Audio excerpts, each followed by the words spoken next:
Hello. Hello from the depths. I am a cyclic being, as we all are, but most people I've found don't operate in a cyclic fashion. We're taught to keep driving forward, and many of us will then crash. Well, and I used to be that person where I would go and go and go and go, and then I would just crash. And sometimes that crash would take me a while to come out of, depending on if it was a physical crash or a mental crash, spiritual crash, or combo of any of those. But I've, since understanding our cyclic nature better, that we go in cycles of things, just as, for example, a woman has her monthly cycle. There, it is a month long, and it picks up every single month in the same fashion that we move into.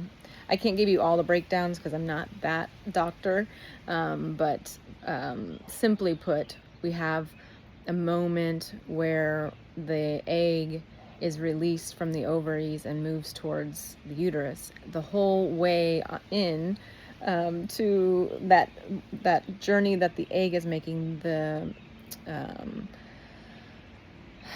I just lost the word. The uterus, excuse me, is preparing to have an egg and possible baby, right? So the uterus goes through a cycle, and that's what we experienced as women with our bleed, is that the uterine lining is thickening in order to be able to maintain. And then the period part, which usually comes about 2 weeks after the ovary is released, that period is actually the shedding of the uterine lining, because there was no sperm introduced, so no baby is going to be there. And that is a cyclic thing. It happens every single month. The body prepares, it doesn't happen, moves into period. Or if it does, then it moves into a different cycle, right? The cycle of carrying a child to childbirth. So we are very cyclic. And those cycles begin to look familiar over time, whether it's a physical cycle or mental or spiritual cycle.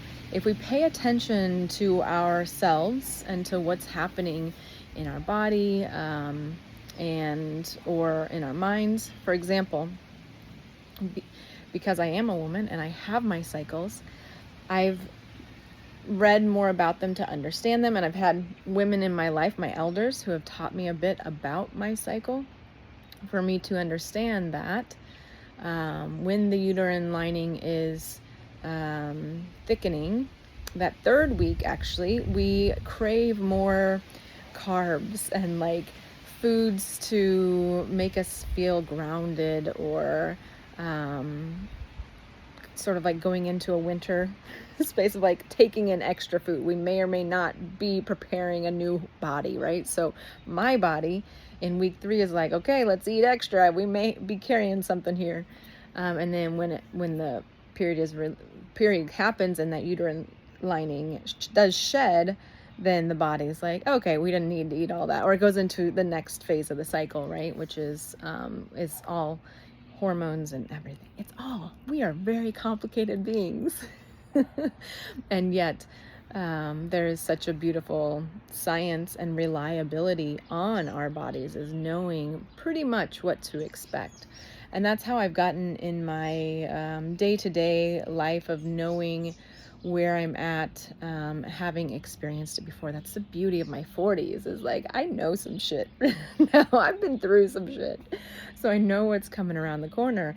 And even if it's something new, I can look back in a pretty extensive catalog of experience to say, okay, this is what helped me the last time get through something really hard, or this is what I did the last time when I was feeling exhausted and that seemed to help, or that didn't work, let's not do that, right? So anyway, all that to say, all of that, the very long explanation of it. I've been feeling isolated these last week and a half, maybe 2 weeks, and there are moments. I have moments now, because it's a bit of growth, right?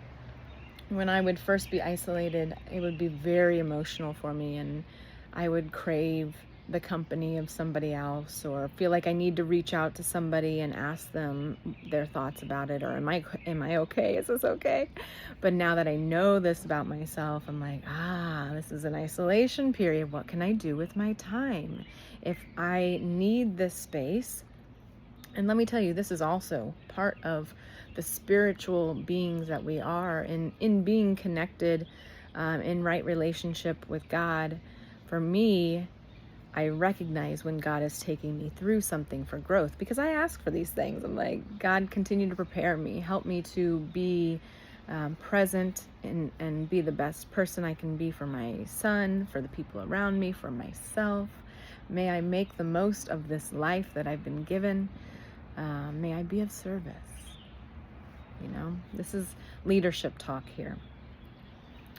And so when we ask for things, they come through. God listens. When you pray, God listens, So I've been heavy in my studies of late in this time of isolation, and getting some purging, the physical space, the mental space, what thoughts aren't serving me any longer, what belief systems, what crap is in my house that doesn't need to be, what is clogging up what's going on, So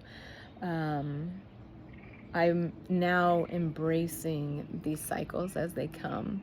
And even if it feels very foreign going in, because the thing about leadership is we're always paving a path that is unique.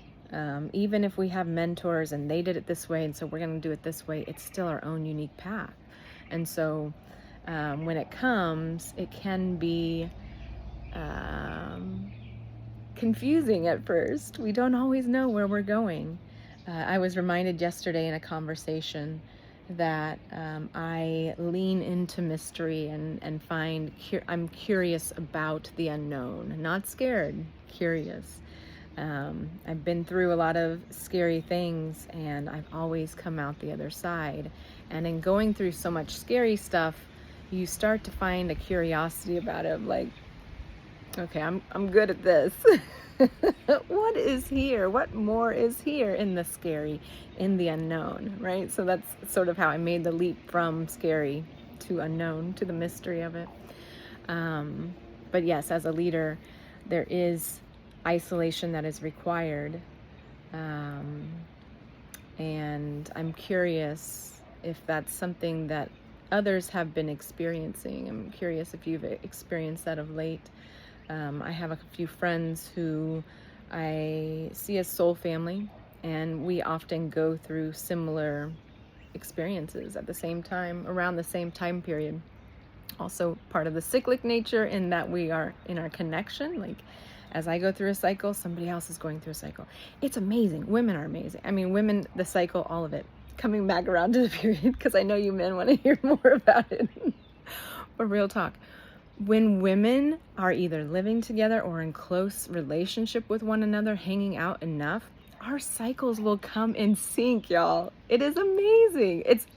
It can be, I don't want to say unfortunate. It can be inconvenient is the word, because there have been times where I'm like, I'm in conjunction with the moon and everything's flowing just how I was working to get it to flow, and then I like step into a weekend workshop with women and I come out on their period cycle and I'm like, geez. But it is very true. We are so cyclic. But just as women can do that through our cycle, those of us who are family or soul family, we tend to do that through the lessons that we're learning, through the growth periods that we go through. So I'm curious if I've got other soul family here who have been going through some growth, some changes, some isolation.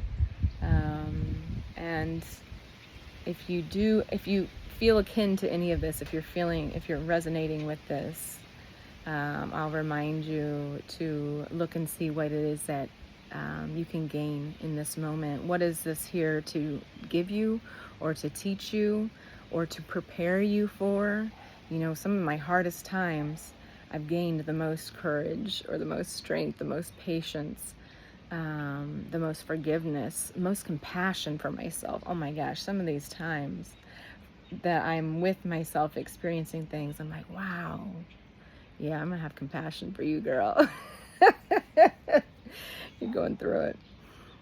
So there's much to learn as we find ourselves in isolation, but feel free to talk back to me in conversation and or share with others what it is that you're going through, because I think knowing that we're not alone, knowing that other people experience things that we too experience, it feels good. We feel less alone, less crazy. I used to ask a lot of like, am I crazy? Am I the only one thinking this or feeling this? And once I started asking it and other people are like, no, I feel that too. I understand that too. Or that bothers me too, whatever. Then I was like, oh, okay, that's much better. I'm supposed to be here. This makes sense. So anyway, all right, reflections for today. Hope you are well.